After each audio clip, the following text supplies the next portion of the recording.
នឹងខ្លួនឯងច្បាំងមិនណាឈោងចាប់ជីវ៉ាអូនសារចាក់មិនមានប្រណាទៅដល់បងទៀតស្មារតីអារម្មណ៍ស្រីនេះអូនសឹកខ្ពស់ក៏មេឃអូនជាតួឯកអូនសំផ្លាញ់នៅក្នុងឋានមានកវេអារូបបងគ្មានវិទេមកចេះតែច្រៀងតែអូនលឺទេអូនលឺទេអូនចូលចិត្តទេមកដួងច័ន្ទ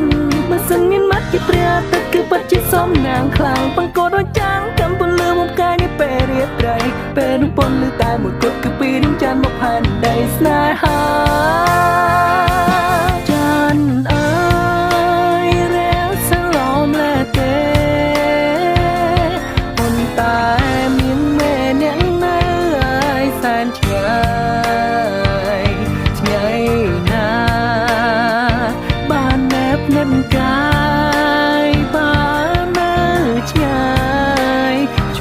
មមិនណតានាងដឹងទេខ្ញុំស្នេហ៍នាងយូរហើយដឹងឡើយនាងរៀងធ្វើប្រងើចានអើយសូមមេត្តាខ្ញុំផងស្នេហ៍ស្ន